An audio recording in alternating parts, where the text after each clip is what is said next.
You can think of me as a shape, an artistic subject, I said, breaking the silence. My voice was gentle, but it couldn't hide the hesitation within. Don't think about anything else, okay?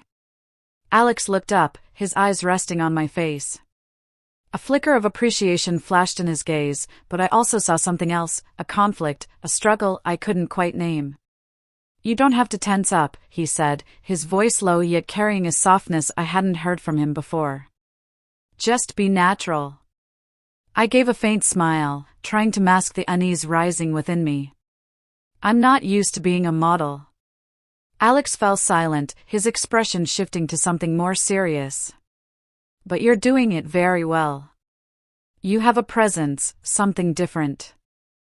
I stood in front of the large house, my hand gripping the strap of my bag. The afternoon sunlight cast a warm glow over the white stone steps, making the space appear both elegant and distant. Richard took my hand, a familiar gesture, yet today it carried an unmistakable sense of reassurance. Welcome to our home, Mary. I trust you'll feel comfortable here, he said. I smiled, trying to mask the nervous flutter in my chest. Richard was a good man, better than I could have hoped for after the pain of my first marriage. But in this moment, I couldn't shake the question gnawing at me, do I truly belong here? The door opened, revealing an interior as perfect as a magazine spread. High ceilings stretched above, adorned with soft golden light spilling from crystal chandeliers. A sophisticated leather sofa was arranged meticulously in the center of the living room. But none of these details could distract me from the eerie sense of emptiness that lingered in the air. I had barely taken a step inside when I heard footsteps descending the stairs. Alex, Richard's son from his previous marriage, appeared. He was tall and lean, with tousled brown hair and piercing eyes that held an unsettling coldness. His gaze seemed to convey one thing: you don't belong here. Hi, he greeted curtly, without a hint of a smile. Hello, Alex. I'm Mary, I replied, keeping my tone as gentle as possible. It's nice to meet you. He didn't respond, merely nodding slightly before walking past us. I glanced at Richard, who sighed softly and gave a small shrug, as if to warn me that patience would be necessary. He's a bit reserved, Richard murmured. But things will get better. I nodded, though it was hard to shake the feeling that an invisible wall had already been erected between Alex and me. That evening, Richard decided to prepare Alex's favorite steak dish to celebrate my arrival. I stood in the kitchen with him, awkwardly holding a plate of salad I had tried to decorate with care. In my heart, I hoped this dinner would mark a better start for us all. Alex appeared just as the meal was ready, pulling out a chair and sitting down without a word. I looked at him with a light smile, but he didn't seem to notice. Alex, your stepmother is great at making salads, Richard said, attempting to break the silence. Is that so? Alex replied, his tone devoid of interest. He kept his eyes on his plate, eating quickly as if he wanted the meal to end as soon as possible. Determined to try again, I spoke up. Alex, how's art school? You seem really passionate about painting. He lifted his gaze to meet mine, his eyes sharp and icy. It's fine. Unsure of what else to say, I lowered my head and focused on cutting a small piece of steak. Richard tried to carry on the conversation, but the atmosphere had already frozen over entirely. Later that night, I lay on the large bed, listening to Richard's steady breathing as he slept soundly beside me. After an exhausting day of work and welcoming me to this house, he had fallen asleep easily. But I couldn't do the same. The image of Alex's cold, distant stare replayed in my mind. Why does he look at me like that? I wondered. Is it because I'm the woman who entered his and Richard's life, replacing the mother he once loved? I questioned whether I was trying too hard for someone who clearly didn't want me here.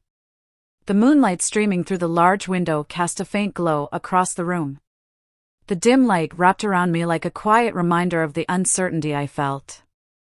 I closed my eyes, attempting to lull myself to sleep, but Alex's gaze and my growing doubts consumed my thoughts. How can I change this? I asked myself. But the only response I received was the lingering silence of the night. I've always believed that the best way to understand someone is to look at the space they hold most dear. Yet, as I stood before Alex's door, I hesitated. The door was slightly ajar, a sliver of darkness spilling out, mingling with the faint scent of oil paint and aged wood. I gently pushed the door open, taking care not to make a sound. The room unfolded before me in a state of chaos. Canvases leaned precariously against one another, half-finished paintings hung haphazardly on the walls, and crumpled sketches were scattered across the floor. A large window bathed the room in light, illuminating pieces that brimmed with dark, raw emotions yet defied easy interpretation. I couldn't look away. At the center of the room, perched on an easel, was an unfinished painting. The scene depicted a misty forest, shadows of indistinct figures weaving through the haze as though searching for something. A wave of sadness and confusion washed over me. I reached out, letting my fingers brush against the textured surface of the paint. "Don't touch that!" A sharp voice rang out behind me, startling me. I turned to see Alex standing there, his eyes blazing with anger. He strode over and yanked a cloth over the painting as though shielding a deeply personal secret. "I'm sorry," I stammered, retreating a step. My voice trembled. "I was just trying to tidy up your room. This is my space." "You have no right to come in here," Alex said, his tone calm but tinged with an underlying threat. Guilt and rejection wrapped tightly around me. All I wanted was to connect with Alex, to bridge the distance between us. But my efforts had only pushed him further away. His gaze bore into me, not with curiosity but accusation, as though I had invaded a sanctuary. The tension in the room grew unbearable, leaving me feeling defeated. After that day, I avoided direct encounters with Alex. Yet his dark, haunting paintings and the anger etched on his face lingered in my mind. I couldn't stop wondering, what is he hiding? Why does he wall himself off from everyone, even Richard? In the days that followed, Alex kept his distance. He ate his meals late, locked himself in his room, and avoided any interaction with me. This only deepened my confusion. What had I done wrong? What was it about me that pushed him away? One evening, as Richard was away on a business trip, I sat in the living room, my eyes fixed on the television screen, though my thoughts were far away. I sipped a glass of wine, hoping to calm my restless mind, but the memories of Alex's fiery gaze and his protective stance over the painting only unsettled me further. There was more behind his anger, something deeper, perhaps pain he had buried beneath layers of silence. I wanted to understand, but I had no idea how to reach him. It was a quiet afternoon when the answer came. Sunlight filtered through the living room curtains as I cleaned in the kitchen, my hands busy but my thoughts adrift. That's when I heard Alex's voice from the other room. "How am I supposed to finish this assignment without a model? Who would agree to something like this?" His tone carried a hint of frustration.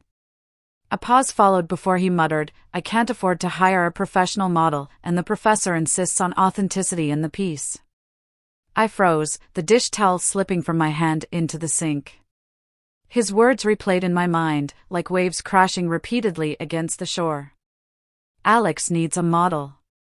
I knew this project was important to him, and I could sense he would never muster the courage to ask anyone for help. That night, I stood outside his door, holding a steaming cup of tea I had prepared. My heart pounded in my chest, as though warning me that I was on the brink of something monumental. I took a deep breath to steady myself before knocking softly. "Come in," Alex's voice called out, indifferent. I opened the door, stepping inside with what I hoped was a natural smile. Alex sat at his desk, surrounded by scattered sketches. He looked up, surprise flickering across his face. "Do you need something?" he asked, narrowing his eyes slightly. "Are you busy?"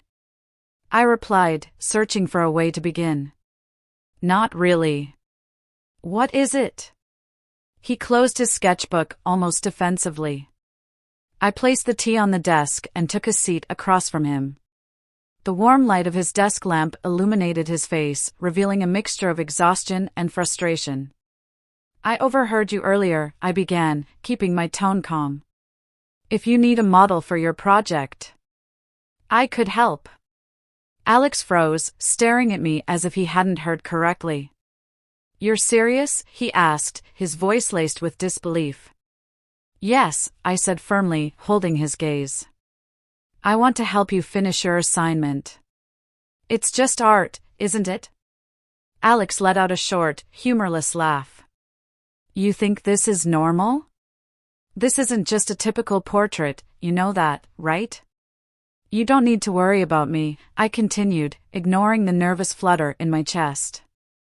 I understand this might make you uncomfortable, but if no one else can help, I believe I can. Alex lowered his eyes, avoiding my gaze. Do you even know what you're offering? His tone was low, almost cautionary. Of course I do, I said with a conviction that surprised even me. You need to finish this piece, and that's more important than whatever discomfort we might feel.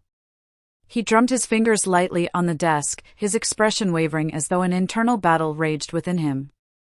After what felt like an eternity, Alex looked up, meeting my eyes with a steady gaze.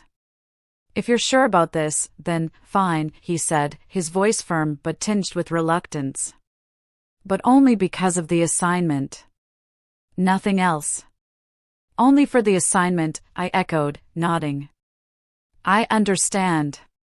He let out a long sigh, as if releasing a heavy burden. All right. But you have to promise me you won't feel awkward. I gave a faint smile, though a storm of emotions churned inside me.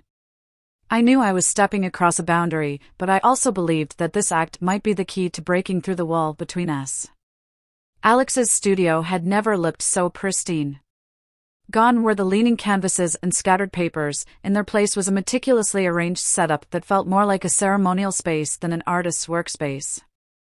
A simple chair was positioned in the center, draped with a thin cloth.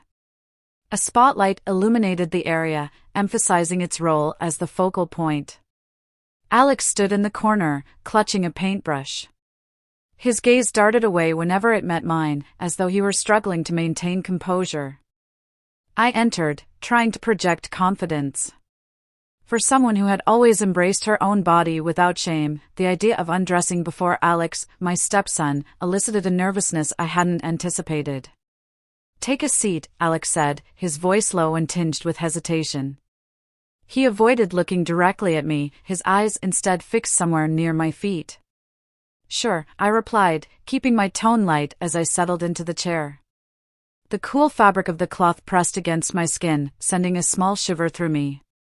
I removed my shawl, leaving only the drape of the cloth across my body. The chill of the room settled over me, but it wasn't the temperature that occupied my thoughts, it was Alex's gaze. He deliberately avoided looking at me, which only heightened the tension in the air. He picked up his brush, his hand trembling slightly as it hovered over the palette. The first strokes he laid down were hesitant, faltering. You can think of me as a shape, an artistic subject, I said, breaking the silence. My voice was calm, though I couldn't hide the faint tremor beneath it. Don't think about anything else, okay? Alex lifted his eyes, locking onto mine.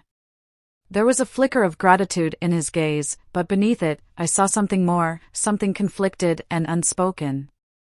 You don't have to tense up, he said, his voice unexpectedly gentle. Just be natural. I offered a small smile, hoping to dispel the unease within me. I'm not used to being a model, you know. Alex fell silent, his expression shifting to something more intense. But you're doing great. You have a presence. Something different. His words stopped me in my tracks. My breath caught in my chest as heat rushed to my face. I didn't know what it was about his tone that struck me so deeply, but I felt a strange warmth rising within. The silence that followed was thick with unspoken tension as Alex lowered his head and returned to his work. As the session continued, the room began to feel less oppressive. Alex's strokes became more assured, his focus unwavering. His gaze lingered on me longer each time he looked up, no longer furtive or hesitant, but calm and deliberate. I tried to remain composed, yet I couldn't ignore the sensation of being completely seen, not just as an artistic subject, but as something more. Alex's eyes held an intensity that left me wondering, is he truly looking at me as a model, or is he seeing someone else entirely? I sat still on the chair, my body draped in a thin silk cloth. The air in Alex's studio felt cold and thick with an invisible tension. The light from the lamp illuminated Alex's face, highlighting his angular features that still carried traces of youthful innocence. His hand, clutching a pencil, trembled noticeably as he began the first strokes of his sketch. I tried to hold my pose naturally, but I couldn't ignore the acute awareness of his gaze traveling over the contours of my body. It was impossible to fully relax. "You're doing well," I said softly, attempting to break the silence. Yet even my voice betrayed a faint quiver, despite the confidence I usually prided myself on. Alex didn't look up, only muttering, "Thank you." His voice was so quiet I had to strain to hear it. I didn't know what else to say, so I stayed silent, my eyes following his every movement. At first, I thought the nervousness in the room came solely from him. But as I watched his hand grow steadier, the lines of his sketch becoming more deliberate and bold, I realized I too felt a strange unease stirring within me. At one point, Alex paused and looked up, his eyes meeting mine briefly before darting away. That gaze wasn't the look of an artist searching for inspiration. There was something hesitant in it, tinged with an inexplicable curiosity I couldn't name. He returned to his work, and I noticed a shift. He no longer seemed uneasy when his eyes swept over me. His gaze grew focused, but there was also a softness to it. Each line he drew carried more confidence, more fluidity. The initial tension in the room gave way to a quiet stillness, a peculiar atmosphere that neither of us acknowledged but both felt. Alex wasn't merely sketching a figure. I could feel it in the way his pencil moved, in the way his eyes searched for something within me that perhaps even he didn't fully understand. "Are you comfortable?" Alex asked suddenly, his voice breaking the silence. Though he spoke gently, there was a trace of unease in his tone. "Very comfortable," I replied, smiling to reassure him. "You don't need to worry."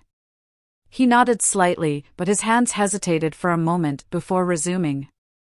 I could tell he was battling his own thoughts, fighting not just the awkwardness, but also the need to keep his mind fixed on the art itself. Time passed slowly, each stroke of his pencil filling the quiet space between us. But beneath the delicate cloth I wore, I felt as though my body was no longer just an object of art. It had become the center of something far more complicated. I kept reminding myself, this is just a drawing session. I'm just a model, and Alex is simply an artist honing his skills. Yet, every time his eyes lifted to meet mine, I couldn't help but wonder, is it really just that? His gaze held something beyond observation. It was probing, conflicted, and carried a faint glimmer of emotion I didn't want to acknowledge. I clung tightly to the facade of confidence, but deep inside, I couldn't shake the growing unease. Alex finally set his pencil down and exhaled deeply, as though he had just finished an arduous task. "I think today's session went okay," he said, his voice low but tinged with relief. I stood, adjusting the cloth around me. "You did well, Alex," I said, offering a calm smile. But as I left the studio, I couldn't ignore the feeling that something between us had shifted, a change neither of us was prepared to face. In the days that followed, the sessions became a routine. Each afternoon, I would enter the studio, where Alex was always ready. The awkwardness that had once hung between us dissipated, replaced by an unspoken understanding.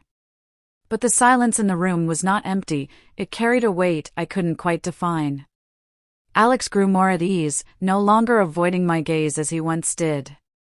Sometimes, as I adjusted my posture to catch the light properly, I'd catch him smiling softly. "You don't have to try so hard," he said one day, his voice low but carrying a gentle warmth I hadn't heard before. "Just be natural." I laughed lightly, hoping to hide the flicker of embarrassment within me. "I'm not used to being a model, you know. This isn't exactly part of my daily routine." Alex frowned slightly, his expression suddenly serious. but you're very good at it. You have a presence. Something unique. His words stopped me.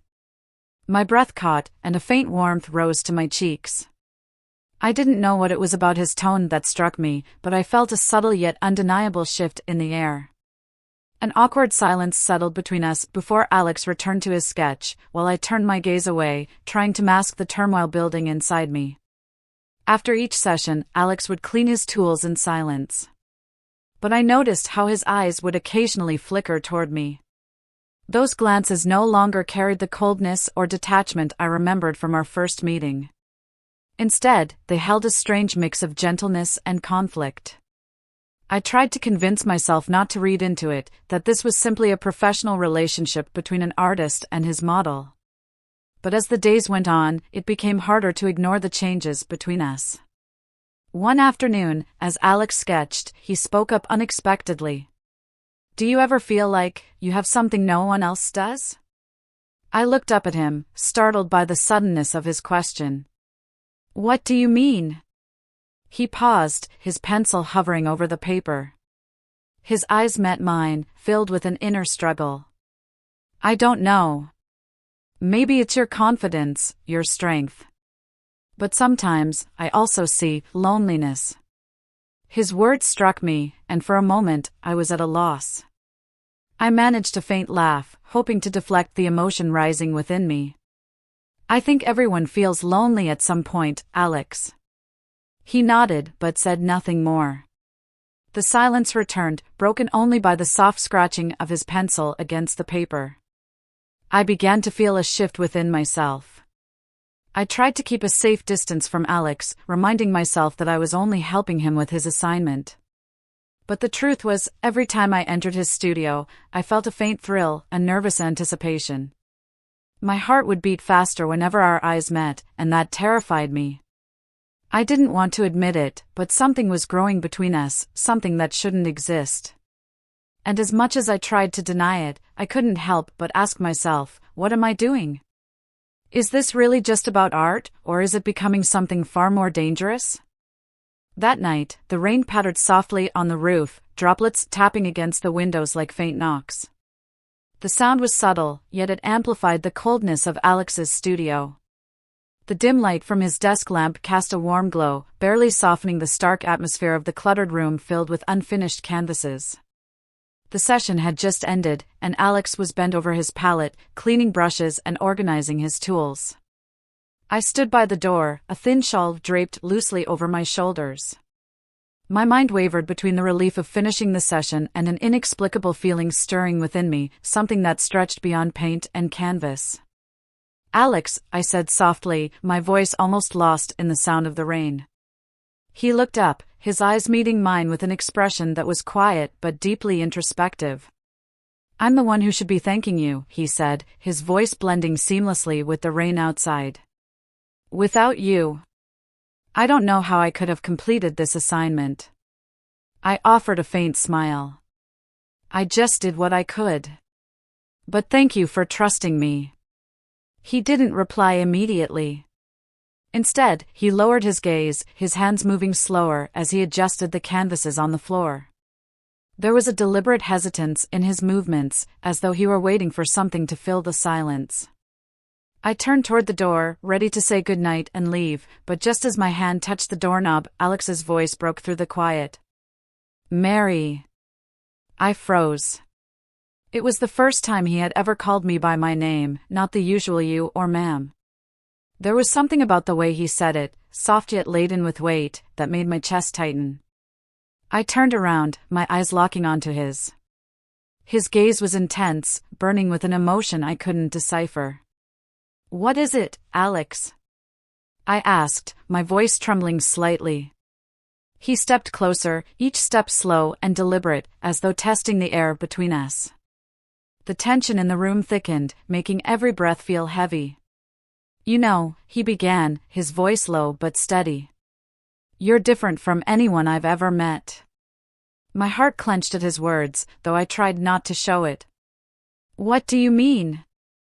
I asked cautiously. I don't know, he said, his voice breaking slightly, as though he was struggling against his own thoughts. It's just, ever since you came here, everything has changed. I can't see things the way I used to. A strange heat rose in my chest, not anger, but shock and confusion. Alex, I just wanted to help you. You don't have to think about it like this. No, you don't understand, he interrupted, his tone suddenly more forceful. You've made me feel alive. You've made me. Alex, stop, I said, cutting him off, my voice wavering but firm. Don't say anything more. We shouldn't. Before I could finish, Alex closed the distance between us, stopping just a step away. I could feel his warm breath brushing against my skin, and then, before I could react, he leaned in and pressed his lips to mine. The kiss wasn't rushed or forceful, but it was charged with raw emotion, a surprising mix of youthful awkwardness and unfiltered passion. I froze, unable to move, my heart pounding so loudly I thought he might hear it. The world outside seemed to dissolve, leaving only the sound of rain and the nearness of Alex. When he finally pulled away, his eyes were filled with a mix of regret and longing. I'm sorry, he whispered, his voice trembling. I shouldn't have done that. I know it's wrong, but I can't stop thinking about you. I stared at him, but no words came. Everything I wanted to say caught in my throat. Alex stepped back, his hands clenched tightly at his sides, his expression torn between remorse and despair. I know you'll hate me, he said, his voice barely audible. But I can't help it. His words struck me like a knife, leaving me breathless. I turned quickly and walked out of the room without looking back. Each step I took felt like a struggle, as though my own heart was holding me back. The rain outside seemed to echo the turmoil in my chest, a constant rhythm to the chaos in my mind. Something had changed, something I couldn't ignore. Alex had crossed a line I had carefully drawn, a line I thought would keep us safe. But now that it was broken, I didn't know how to face it. Not tonight, not yet. All I knew was that I wouldn't be able to sleep, haunted by the image of Alex's eyes and the feeling of his kiss. I lay awake in bed, the faint moonlight streaming through the curtains. Its silvery glow lit up the room, yet I felt enveloped in shadow. The rain had stopped, but inside me, a storm raged on.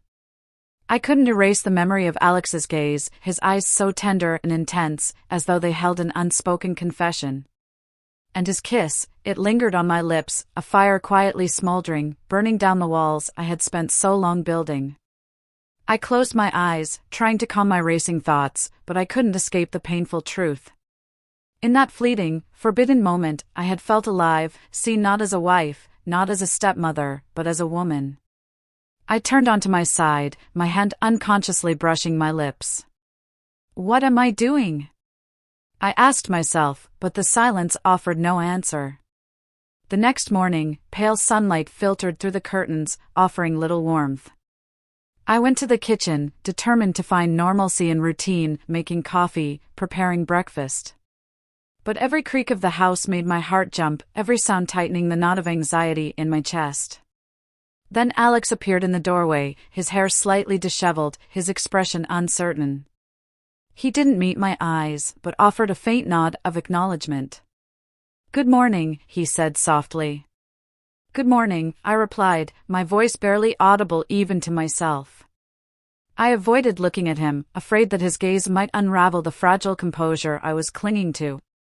Neither of us spoke further. The silence wasn't awkward, but suffocating, as though unspoken words hung heavily in the air. I caught Alex glancing at me from the corner of his eye. His gaze wasn't cold anymore, it was filled with worry and, perhaps, a quiet yearning. But I couldn't respond. I turned away, focusing on the coffee brewing in front of me. My hands trembled slightly as I worked, but I told myself I couldn't let him see that. When Alex left the kitchen, I sat down, cradling the warm coffee cup in my hands. My heart screamed that there was something between us, an undeniable connection that I couldn't ignore. But my rational mind shouted louder, this was wrong. I had to end it before it spiraled further out of control. It was just a mistake, I told myself again. As long as I keep my distance, everything will be fine. But deep down, I knew those words were just a lie I repeated to ease my guilt. I could bury my emotions, but I couldn't stop thinking about Alex, about the way his gaze made me feel alive. And I also knew that this was only the beginning of a story fraught with conflict and turmoil, a story I wasn't sure I had the strength to navigate. I began to realize that nothing could return to how it once was. Since that night, Alex and I had been caught in a spiral of silence, unspoken, but laden with tension. Our conversations were brief, limited to trivial matters. We avoided each other's eyes, trying to maintain an air of normalcy, but the truth was, nothing felt natural anymore. Every time we entered the same room, the air seemed to thicken, heavy enough to stifle any words. The next day, I spent my time in the garden, pruning the flowers Richard had planted. My hands worked diligently with the shears, trimming the delicate white roses and the sprawling lavender that stretched across the beds like a soft reminder of peace. But no matter how much I tried to focus, I couldn't escape the uneasy feeling that clung to me. Every time I heard Alex's footsteps somewhere in the house, my heart would pound, no matter how much I tried to deny it. I told myself it was a fleeting discomfort, something I'd overcome soon enough. But that tightness in my chest, that mix of nervousness and anticipation, cut through my rationality like a blade. Why does just one look from him make me feel this way? I asked myself. But even as I wondered, the question made me feel deeply ashamed. That night, I lay in bed next to Richard. As always, he fell asleep quickly after a long day of work. The soft glow from the bedside lamp illuminated his face, kind and familiar, but somehow distant. Richard had always been a good husband. But his dedication to work had built an invisible wall between us over the years. Perhaps I had grown used to it, but now, I felt its presence more acutely than ever. I didn't blame him, yet I couldn't deny that this distance was the reason I felt myself being drawn into something I couldn't control. And Alex.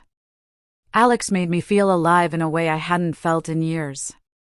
Just the memory of his gaze that night, the sensation of his kiss, made my heart race as if it might burst. For the first time in a long while, I felt seen, not as a wife, not as a stepmother, but as a woman with her own emotions. How did things end up like this? I wondered, torn between confusion and guilt. There was no answer, only the quiet chaos growing louder in my mind. When the clock struck 2 a.m., I was still awake.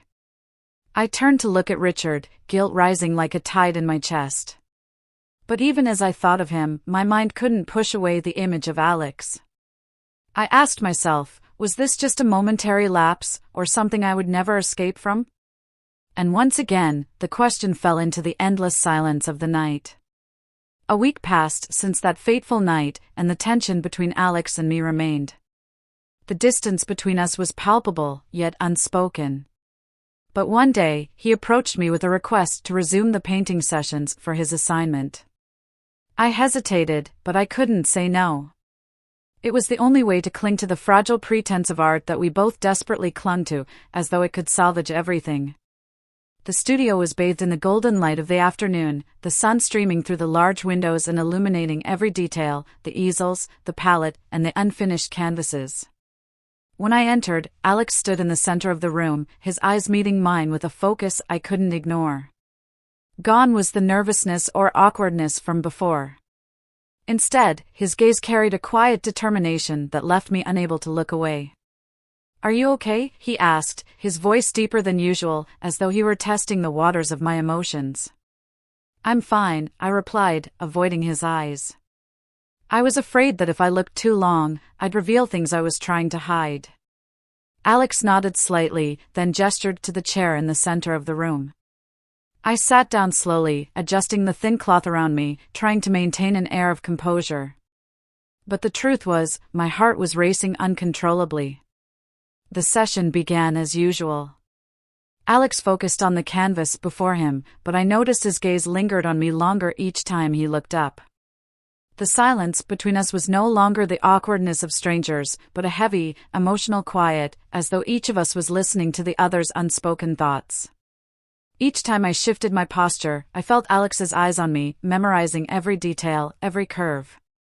I tried to brush it off, telling myself it was simply the way an artist worked. But the intensity of his focus made it harder and harder to ignore. Suddenly, Alex broke the silence. "Did you know?" His voice trailed off, as though hesitant. "You're very beautiful?" The words hit me like a gust of wind, sweeping away the fragile equilibrium I'd been clinging to. I froze, heat rushing to my face. "You shouldn't say things like that," I stammered, trying to keep my voice steady but failing. "I'm sorry," he said, his eyes locking onto mine, unwavering. "But it's the truth. You're unlike anyone I've ever known." His words echoed through the room, resonating far more deeply than I wanted them to. I turned my face away, hoping to hide the turmoil stirring within me, but my racing heart betrayed me. Alex lowered his head and returned to his work, but I couldn't focus. His words lingered, clouding my thoughts and overwhelming everything else.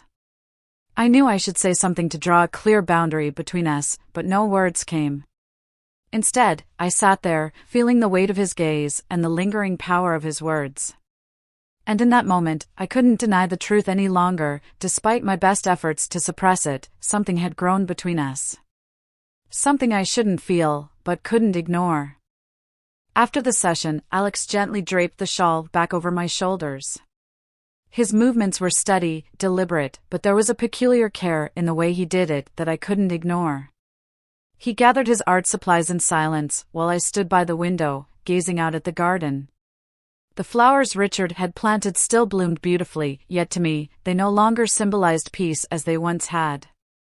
I searched for a quiet corner in my mind, a place untouched by the storm brewing within me.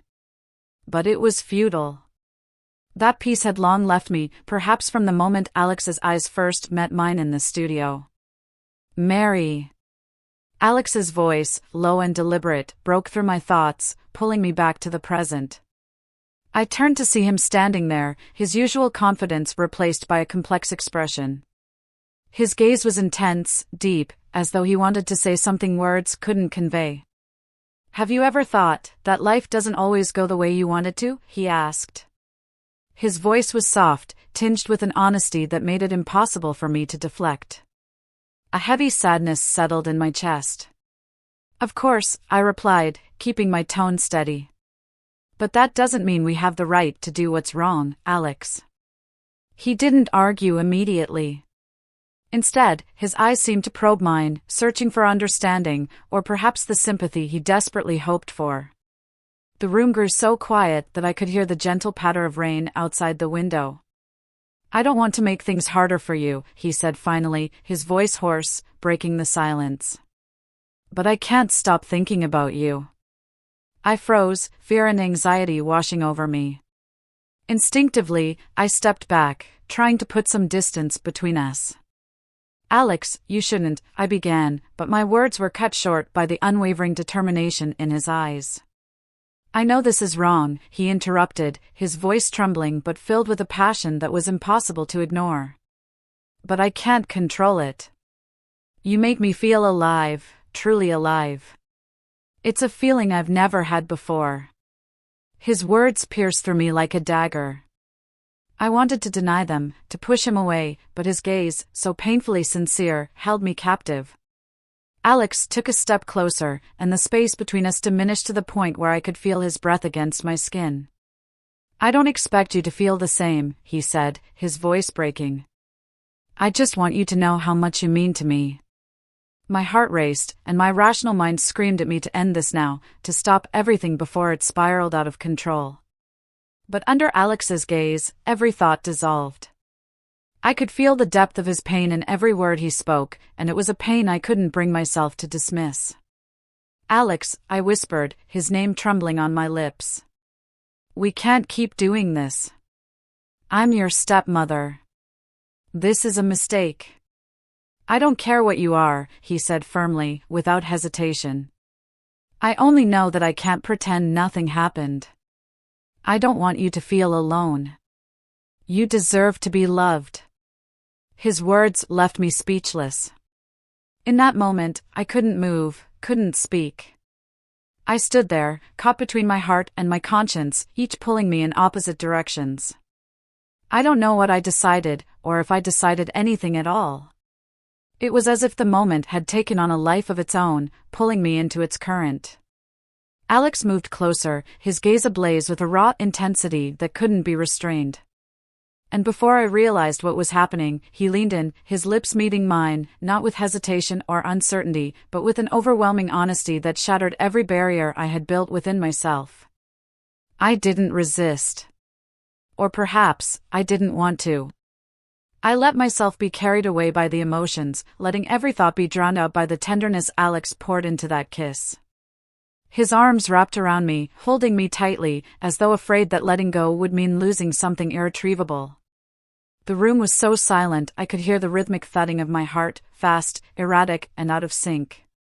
I didn't know if it was my heartbeat or his, or the merging of the two. All I knew was that in this moment, I forgot every rule, every boundary, and every reason why this shouldn't be happening. But then, a jolt of reason broke through, sharp and blinding, like a bolt of lightning cutting through a storm. I pulled away, my hands trembling as I stepped back, overwhelmed by both the intimacy we had shared and the weight of my own conscience. "We can't do this, Alex," I said, my voice shaking with emotion. I couldn't bear to meet his eyes, but I could feel the pain etched in his every movement, in every breath he took. Alex stepped back, his eyes red and glistening with unshed tears. "I'm sorry," he whispered, his voice breaking. "But I can't stop loving you." His words were like a dagger twisting in my chest. Each syllable, no matter how genuine, only deepened the ache within me. I knew this was wrong, that this wasn't a path either of us should follow. But I couldn't deny that in that fleeting, forbidden moment, I had felt something I had never experienced with Richard, a sense of being seen, desired, and truly alive. Tears streamed down my face as I turned and left the room. I didn't look back, didn't dare pause, because I knew that if I did, I wouldn't have the strength to leave. Outside, the darkness of the night seemed to swallow everything. But within me, a storm of emotions continued to rage. I knew this couldn't go on, that I had to end it before it spiraled further. Yet, in the depths of my heart, I also knew a cruel truth: I would never forget the way Alex made me feel, a feeling I could never find with Richard. And that truth hurt more than anything else. The next morning, pale sunlight streamed through the windows, casting a soft glow over the dining room. But for me, nothing had changed. The air was heavy with an oppressive silence, thicker than it had ever been. Richard sat at the head of the table, casually sipping his coffee and flipping through the newspaper. Occasionally, he asked routine questions about the day ahead. As always, he didn't notice anything amiss. He was the same dependable, hard-working husband I had grown used to, so much so that I had almost forgotten to notice him at all. But Alex was different.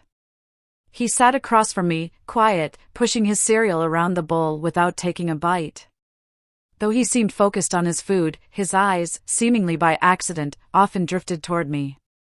Those glances weren't cold or distant, instead, they carried a quiet intensity, an unspoken yearning and a sadness that lingered in the air. I didn't dare meet his gaze. I focused on my breakfast, though my hands trembled slightly. Every attempt to appear normal only heightened the awareness of how deeply things had changed. After breakfast, Richard gathered his briefcase and turned to me. "I'll be home late tonight. There's a meeting with some clients, so don't wait up for me."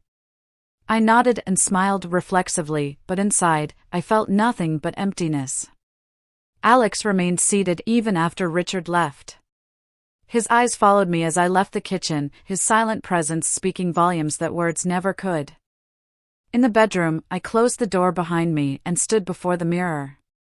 My reflection stared back, the woman in the glass unfamiliar and hollow. "What am I doing?"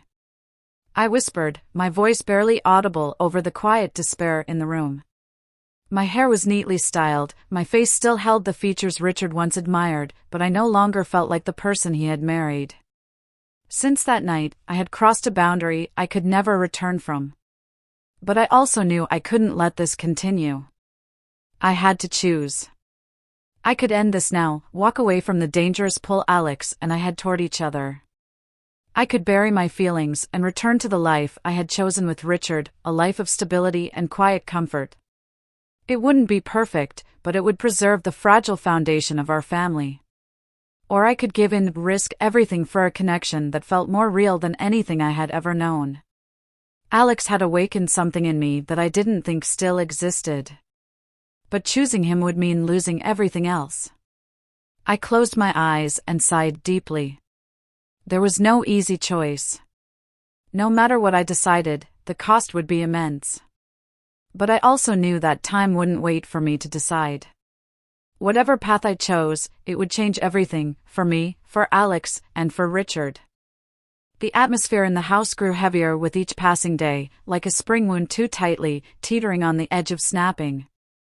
I tried to maintain a sense of normalcy, cooking dinner, tending to the garden, sitting on the sofa with a book as I had done countless times before.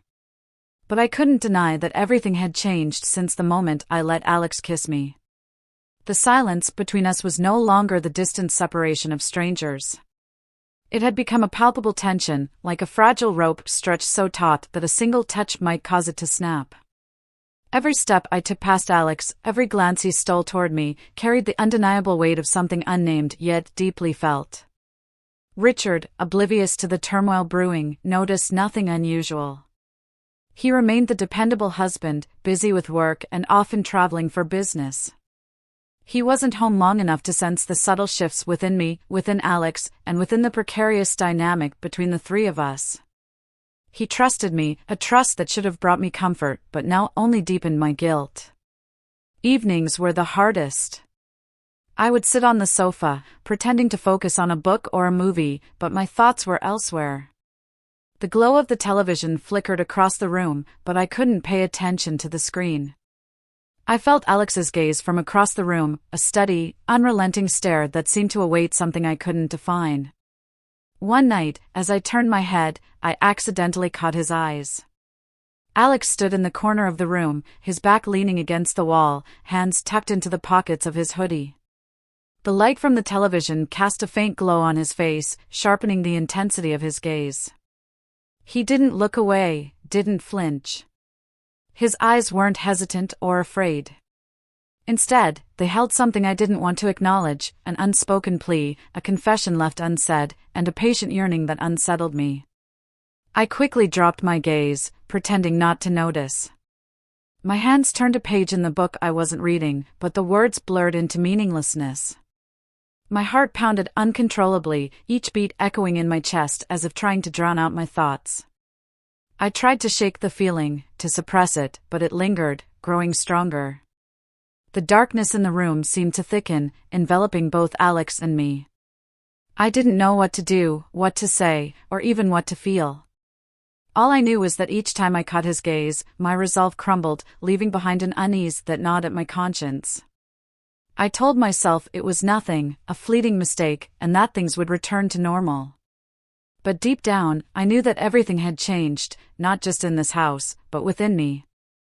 And Alex's gaze, his silence, was only the beginning of something I couldn't stop.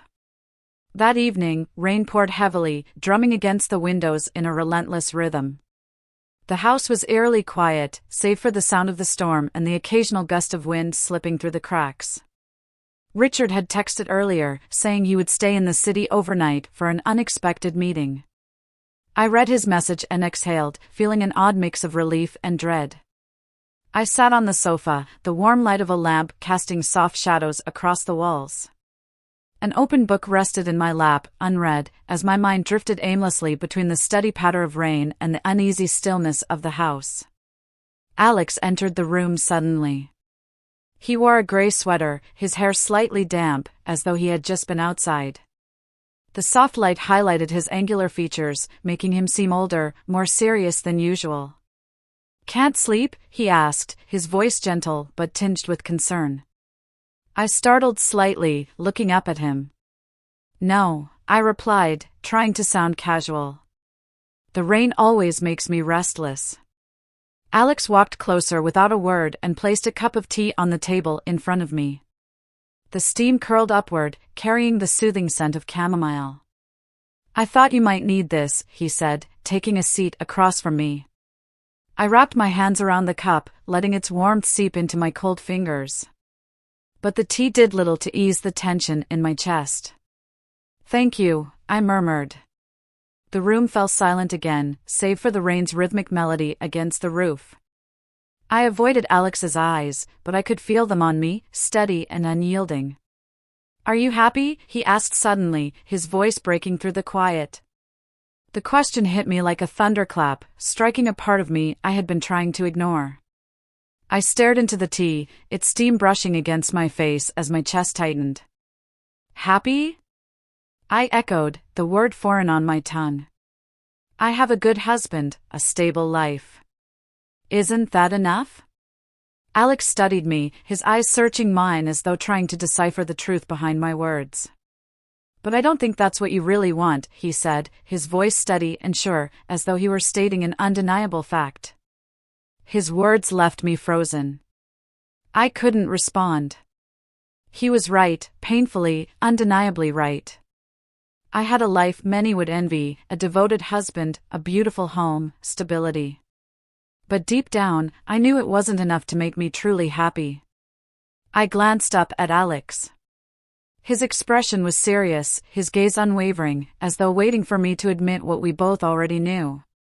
But instead, I lowered my head, clutching the teacup as though it were the only thing anchoring me.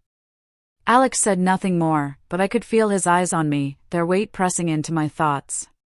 In that small, quiet room, with the rain as our only witness, his question echoed endlessly in my mind, a question without an answer, yet one that laid bare my deepest fears. He stood, moving closer, each step slow and deliberate. He sat beside me, close enough that I could feel his warmth radiating toward me, making my heart race. "I know this is wrong," he said, his voice low and thick with emotion, as though every word was a struggle. "But I can't stop thinking about you. You're the only one who makes me feel like I exist." His confession swept over me like a wave, drowning every thought of logic and reason. I turned my face away, trying to escape the intensity of his gaze, but his words, filled with raw honesty, were impossible to ignore. "Alex, we can't keep doing this," I said, my voice trembling with both fear and resolve. "I'm your stepmother. This is a mistake." "I don't care what you are," he said firmly, his eyes blazing with an emotion that left me breathless. "I only know that I love you. And I can't pretend otherwise." Before I could respond, Alex leaned in, his lips capturing mine in a kiss that was neither hesitant nor unsure. It was bold, decisive, a declaration he could no longer hold back. I stiffened, ready to push him away, but something inside me faltered. As though tethered by an invisible force, I let myself fall into the kiss, feeling every ounce of sincerity, longing, and pain Alex poured into it. It shattered every boundary I had so carefully constructed. We kissed deeply, clinging to each other as though afraid the moment might slip away. My heart raced wildly, beating in unison with Alex's as the world outside faded into obscurity. In that instant, every rational thought gave way to a vivid, undeniable intensity I had never felt before. When we finally broke apart, I rested my head against his chest, my breathing shallow, my emotions in disarray. "Mary," Alex whispered, his voice trembling. "I promise I'll never hurt you. I swear." Tears welled in my eyes as I closed them, his words cutting through me like a blade. In that moment, sweetness and pain became one, forming a bittersweet memory I would never forget. I knew we had crossed a line we could never return from. And though it was fleeting, I couldn't deny that I had let things go too far, further than I had ever imagined possible. And deep down, I knew, from this moment forward, nothing would ever be the same again. The faint morning light slipped through the curtains, casting soft shadows on the walls. I woke, my body weightless, but my heart unbearably heavy. Beside me, Alex was gone. His absence left a strange void, as though a piece of myself had been stripped away during the night. I slipped on a thin robe and made my way to the kitchen. the scent of coffee lingered in the quiet air. Alex stood at the counter, carefully pouring coffee into a mug. When he noticed me, a faint smile graced his lips, gentle yet brimming with unspoken emotion. I wanted to return the smile but couldn't. Guilt and fear tightened their grip on my chest, suffocating any response I might have had. "We need to talk," I said, my voice firmer than I'd expected, though it carried the gravity of what I felt. Alex set the mug down, his expression shifting from surprise to seriousness. "What do you want to say?" he asked, his tone measured but laced with unease. "This has to stop, Alex," I said, forcing my voice to remain steady despite the erratic pounding of my heart. "We can't keep doing this." His gaze locked onto mine, sharp and unrelenting, as if trying to pierce through my words. But after a few moments, the coldness in his eyes melted into something raw and painful. "Do you really think I can just stop?" he asked, his voice trembling slightly. "Do you really want to end this?" "Yes," I replied, holding his gaze even as every word felt like a knife slicing through my chest. My entire being screamed for me to take it back, to find another way, but I knew there was no other choice. If I didn't end this now, we would both spiral into an abyss from which there was no escape. Alex stood frozen, his eyes clouded with anguish he didn't bother to conceal. Beneath the pain, I caught a flicker of disbelief. He didn't trust my words, didn't believe I meant them. "Do you honestly think you can forget me?" he asked, his voice soft yet filled with conviction. I couldn't respond. I had no answer. He was right, and my silence was all the confirmation he needed. "I see," Alex said finally, his voice cracking. He turned and walked out of the kitchen, each step heavy with the weight of unspoken sorrow and frustration. I stood rooted in place, watching his figure disappear. It felt as though something vital had been ripped away from me, something I knew I could never reclaim. The kitchen fell eerily silent, save for the rhythmic ticking of the clock. I sank into a chair, gripping the coffee mug Alex had left behind. Waves of pain and emptiness crashed over me, drowning out any semblance of logic. I knew I'd done the right thing, but the right thing had never felt so cruel. Later that afternoon, when Richard returned home, I mustered every ounce of composure to appear normal. I greeted him at the door with a smile, but even I could feel its forced nature. Whether he noticed or chose to ignore it, I couldn't tell. He set his briefcase down and shrugged off his coat. "How was your day?" he asked, his voice calm but devoid of curiosity. "Good. I've already made dinner," I replied, keeping my tone light and steady. But as we sat down to eat, I felt Richard's gaze flicker between Alex and me. He didn't say anything, but his eyes carried a quiet suspicion, as though he was piecing together a puzzle he didn't yet fully understand. Alex remained silent, his head bowed as he pushed his food around his plate. The tension in the room was palpable, each moment of quiet stretching unbearably long. "Dinner's great, Mary," Richard said, finally breaking the silence. But his voice was slightly strained, the words sounding more like an obligation than genuine appreciation. "Would you like more?" "I made extra," I offered, my smile light but unconvincing. I was desperate to smooth over the cracks forming in the atmosphere, though every word felt like it only deepened them. "No, thank you," he replied, his eyes lingering on me for a moment longer than usual. His gaze was no longer that of a calm, trusting husband. It was the probing look of someone searching for answers, someone sensing something amiss. I stared down at my plate, the food now unappetizing. A vague but growing fear began to take hold. I could feel it creeping into the room, into Richard's thoughts. He didn't say anything outright, but the silence between us spoke volumes. His unspoken questions hung in the air like an invisible weight. Alex sat motionless, avoiding any interaction. Yet, his every movement betrayed an unease, as though he too realized that the fragile facade we'd been maintaining was beginning to crack. After dinner, when Richard excused himself to his study, I remained in the kitchen, collecting the dishes. My hands trembled slightly as I worked, the clinking of plates against one another unnaturally loud in the quiet house. I knew time was running out. The delicate balance I'd been trying to preserve was crumbling, and soon, all the secrets and emotions I had buried would be exposed. And that realization terrified me more than anything else. From the moment Richard returned, the fragile peace in the house began to fracture. I could sense his trust in me waning. His gaze, once warm and understanding, now carried a sharp edge of suspicion whenever he looked at me or Alex. His seemingly innocent questions and gestures became subtle prods, each one cutting deeper into my composure. Tonight was no different. We sat around the dining table, but the tension was so thick it felt suffocating. Richard set his fork down, tilting his head as he looked at me with an almost casual curiosity. Then, he asked, his tone light but heavy with implication. "Mary, where do you spend your time these days? I don't see you reading in the living room as often." I looked up, forcing myself to appear calm despite the flicker of panic inside me. His gaze held mine, unrelenting, as if waiting for a slip in my response. "I've been the same as always," I replied, my voice steady but cautious. "I've just been spending more time in the garden lately. It's more refreshing in the afternoons." "Is that so?" he said, nodding slightly.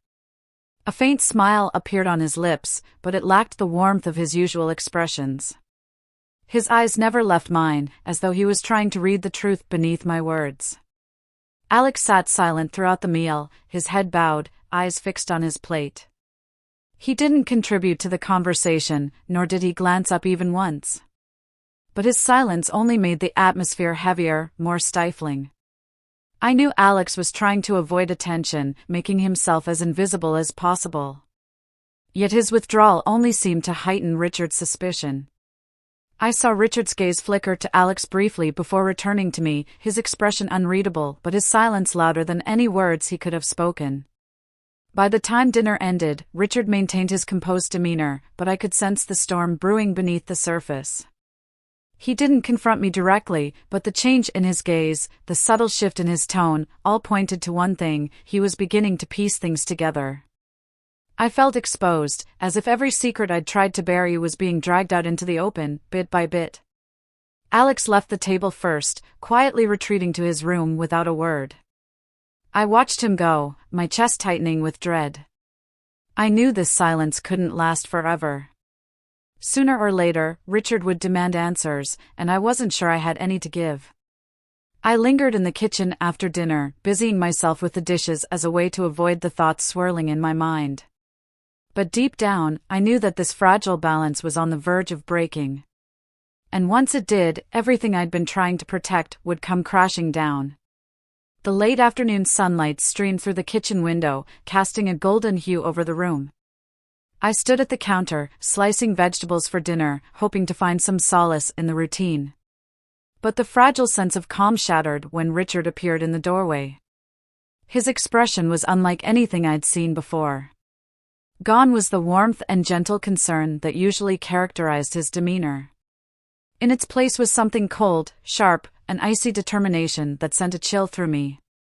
My hands froze mid-motion, the knife hovering above the cutting board.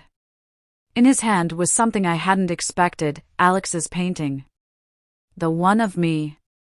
"Mary, care to explain this?" Richard asked, his voice low, restrained, but simmering with barely contained anger.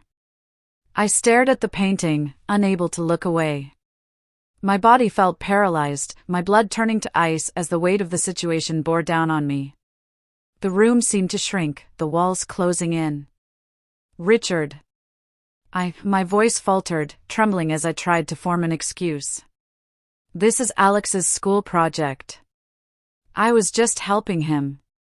"A school project?" he repeated, his voice laced with disbelief and scorn. "You expect me to believe that? Look at the way he painted you. This isn't just art." I couldn't respond. My throat closed up, and the words I wanted to say refused to come.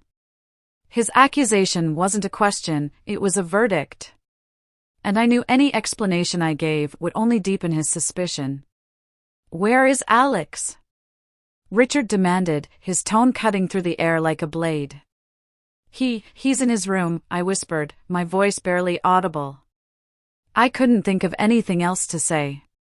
Without another word, Richard turned and marched out of the kitchen, his heavy footsteps echoing as he ascended the stairs. I stood frozen, my hands gripping the edge of the counter to keep myself upright. I felt as though the world was crumbling around me. The moment I'd been dreading had arrived, and there was no escaping it. Every secret, every emotion I'd tried to hide was now being dragged into the open, and I was powerless to stop it. I followed him, my hands trembling as I clutched the banister for support. My heart pounded in my chest as I heard Richard banging on Alex's door, his voice booming through the quiet house. "Open this door," he shouted, his tone shaking with barely restrained fury.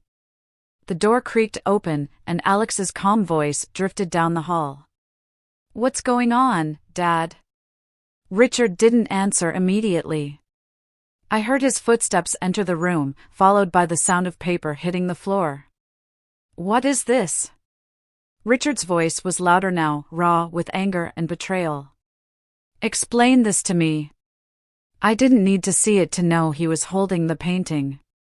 My mind conjured the image of it lying on the floor, exposed and damning, a tangible representation of everything Alex and I had tried to suppress. Alex was silent for a moment before speaking, his tone calm but firm. "It's my assignment. She only helped me. Don't lie to me." Richard roared, his voice cracking under the weight of his emotions. "What have you two been hiding from me? Do you think I'm blind? The way he painted you, the way he looks at you. I couldn't take it anymore." I rushed up the stairs, my heart pounding with fear and desperation. "Richard, stop!" I cried, tears streaming down my face. "Don't make him say something he shouldn't." Richard turned to face me, his eyes red and filled with anguish. "Then what should I believe, Mary?" he demanded, his voice trembling. "That this is all a misunderstanding? That you just happened to end up in his painting?" I opened my mouth to respond, but no words came. My silence spoke volumes, and I could see the realization dawning on his face. His hands clenched into fists, trembling with a mix of anger and devastation. Alex stepped forward, positioning himself between Richard and me. His expression was resolute, his voice steady. "Dad, stop. Don't hurt her anymore." "Alex, don't," I started, my voice breaking as I grabbed his arm, but he wouldn't back down. "She didn't do anything wrong," Alex said, his tone unwavering. "If anyone is to blame, it's me. I love her.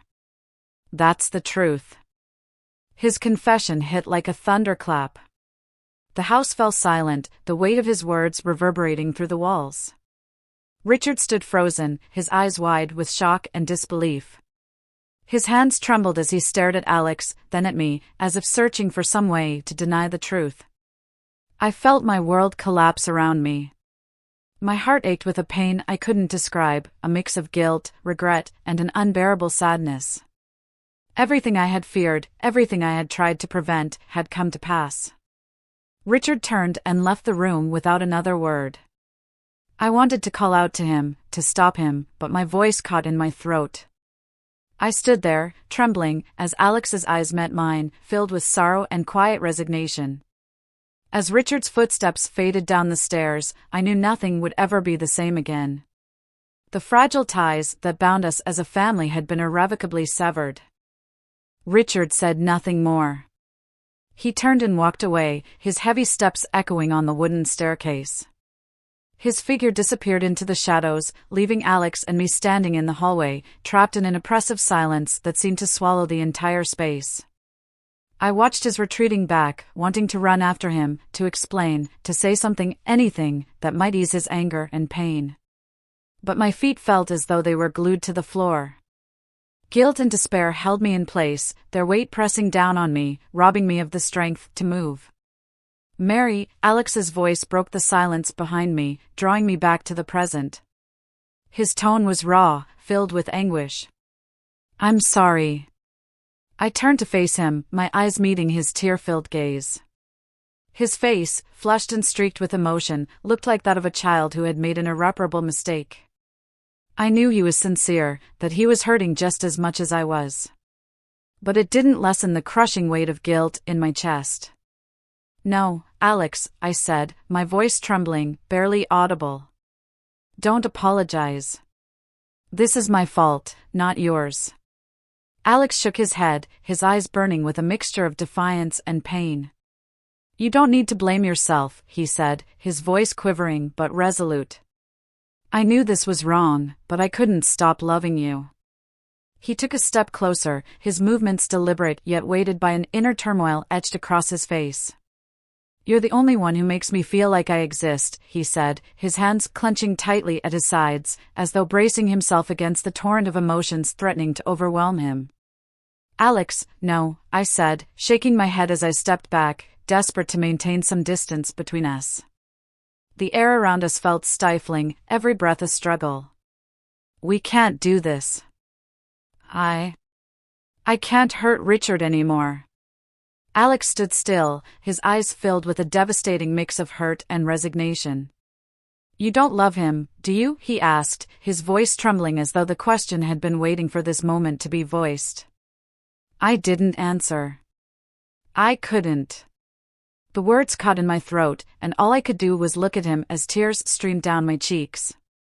My silence was all the answer he needed. I saw the truth dawn in his eyes, extinguishing the last flickers of hope.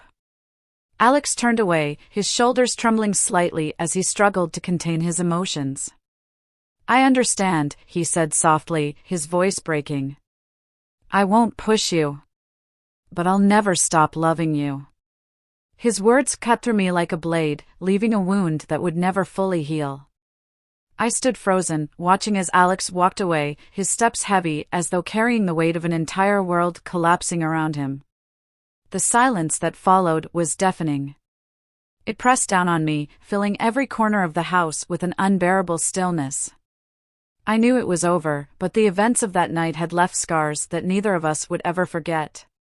The next morning, the pale light of dawn seeped through the curtains, its weak glow doing little to warm the house. The air felt heavy, oppressive, as though the walls themselves were mourning. I stood in the living room, watching Richard pack his bags. He didn't say a word, meticulously folding his clothes and placing them into the suitcase with deliberate care. Every movement was slow but firm, each action steeped in thought. When he reached the door, I still hadn't managed to say anything. I stood there, rooted in place, watching as he left with his suitcase in tow. His figure disappeared down the steps, leaving behind an overwhelming void. On the table, he left a single piece of paper with a few brief, weighty words, "I need time to think." I remained motionless for minutes, my feet seemingly glued to the floor. My mind was blank, not because Richard had left, but because I knew I had crossed a line I could never uncross. Suddenly, Alex emerged from his room. His movements were hesitant, his posture unsure, but his eyes shone with concern. He looked at me as though searching for something, perhaps an answer or a glimmer of hope. "Mary, I don't want you to be alone," he said softly, his voice trembling with sincerity. I took a deep breath, forcing myself to maintain composure. "You don't understand, Alex," I replied, my voice tinged with exhaustion. "It's not just loneliness. I'm carrying a pain that words can't describe." Alex stepped closer, his movements slow but certain. He stopped in front of me, his hands gently resting on my shoulders. "I don't care what's happened," he said, his voice quaking yet resolute. "I just want you to be happy." His words pierced my heart, but I knew I couldn't let myself falter again. I looked at him, seeing the sincerity in his eyes, but also the pain he carried, a pain I knew would never truly fade. I forced a weary smile. "I can't, Alex," I said, my voice barely a whisper. "We have to stop this. It's the only way." Alex stood in silence for a moment, his hands slowly falling away from my shoulders. But his eyes never left mine, as though trying to capture every second of this moment. "I love you, Mary," he said, his voice low but filled with unwavering conviction. "And I'll wait for you, no matter how long it takes." His words struck me like a thunderclap, carving a permanent mark in my heart. But I knew I had to stay strong. I couldn't let my emotions dictate my actions anymore. I gently pushed his hands away, my own trembling as I did. "Alex, this has to end here," I said, my voice shaky but firm. "I can't hurt Richard anymore. And I can't let you get hurt, either." He didn't reply. He simply stood there, his expression a mixture of heartbreak and acceptance. The house fell silent, the ticking of the clock the only sound echoing through the room. As Alex left the living room, I stood alone, feeling as though every ounce of energy had been drained from me. I knew I'd made the right decision, but I also knew it had left a scar on both of us that would never fade. In the days that followed, the house grew eerily quiet. The sounds of everyday life, footsteps, conversations, laughter, had become distant memories. Richard didn't return, leaving behind a void I didn't know how to fill. Alex withdrew, spending most of his time in his room. The warmth and connection that once filled the house had been replaced by an emptiness I couldn't escape. One afternoon, as the sun cast its golden glow through the windows, I found an envelope resting neatly on the coffee table. My name was scrawled on it in Alex's familiar handwriting. My hands trembled as I opened it, revealing his heartfelt words. "Mary, I've thought about this a lot, and I know I can't keep living like this. I need to grow, and I know that can only happen if I leave. You gave me life, love, and hope, and I'll always be grateful for that. But I also know that my love for you shouldn't be a burden on you. I want you to be happy, even if that means I can't be a part of your life. I hope that one day, when all of this is behind us, you'll think of me without regret. Take care of yourself, Mary. Alex." I sat on the couch, the letter trembling in my hands as tears streamed down my face. Alex's words were filled with a maturity I hadn't expected, a painful acceptance that cut through me. I knew he was right to leave, but it didn't stop the sense of loss that overwhelmed me. I looked out at the garden, the setting sun painting the sky in shades of orange and red. I wondered if this was truly the end or simply a turning point in the story we had written together. I realized this was an ending, but also a new beginning, for me, for Alex, and for Richard. We could never return to what we once had, but perhaps, in time, each of us would find our own path, one that would lead to the peace we all so desperately needed. The house was now empty, its silence deafening.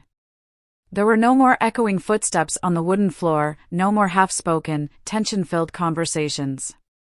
Richard was gone, and so was Alex. It was just me and the oppressive quiet that filled every corner, a quiet heavier than any noise could ever be.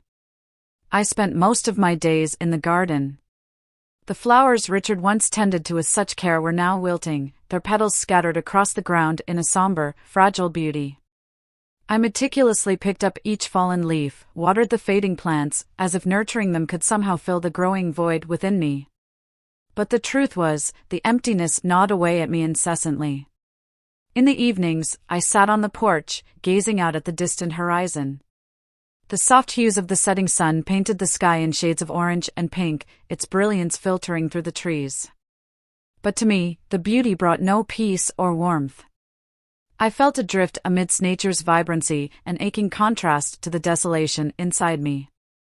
Fragments of memory replayed in my mind, Richard's bloodshot eyes, brimming with pain and betrayal, Alex's trembling voice, pleading yet laced with hopelessness. They were like shards of broken glass, cutting deeper each time I tried to push them away. What did I do to let everything fall apart like this? I asked myself. I couldn't answer. I didn't know where the fault began. Was it in the loneliness that had crept into my marriage with Richard, or in my vulnerability when Alex's attention and understanding offered me something I hadn't felt in years? It was all tangled in a spiral I had never been able to control. I closed my eyes, taking a deep breath. But even that felt heavy, as though the air around me was saturated with guilt and sorrow I couldn't escape. The house remained silent, no voices, no laughter, no signs of life. Just me, and the memories suffocating me bit by bit. A week after Alex left, the house was still cloaked in an eerie stillness.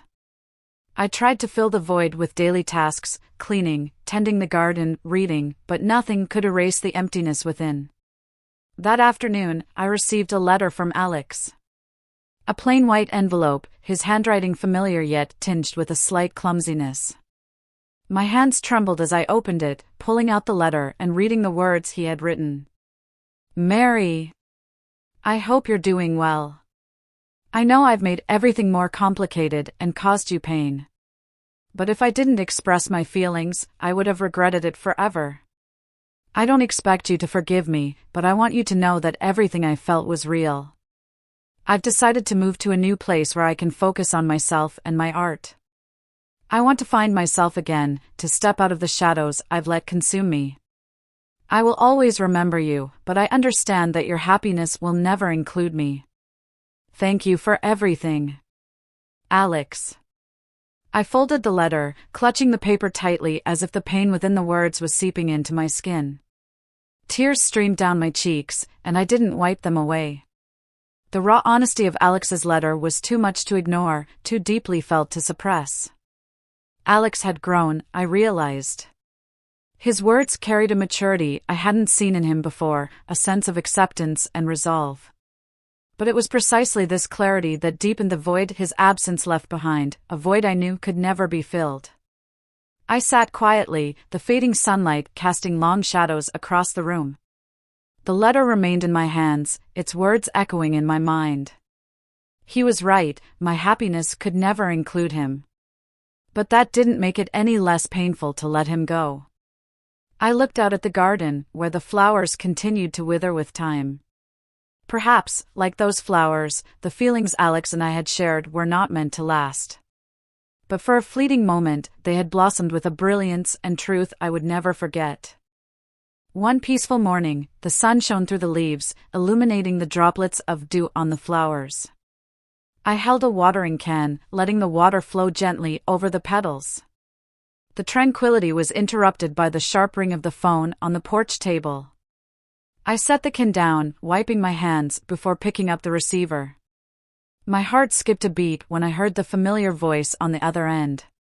Mary, it's me, Richard said, his voice steady but lacking the coldness it carried the last time we spoke. Richard, I murmured, my chest tightening with emotion. Relief and apprehension mingled as I replied, How are you? I'm okay, but I've been thinking a lot, he said. His voice was heavy, but it no longer carried the anger I remembered. Mary, I don't know where we'll end up after all this, but I need to know, do you still love me? His question felt like a knife piercing my heart, leaving me momentarily speechless. I knew this was the moment I had to face everything, there was no room for avoidance or excuses. I hesitated, the weight of guilt and regret pressing down on me. I was wrong, Richard. I never meant to hurt you. I still love you, but everything spun out of my control.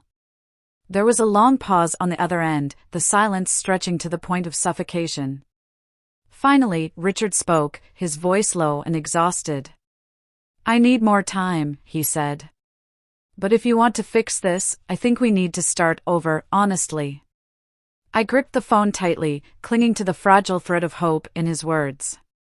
I understand, I said, my voice trembling but determined. I'll do whatever it takes to make things right.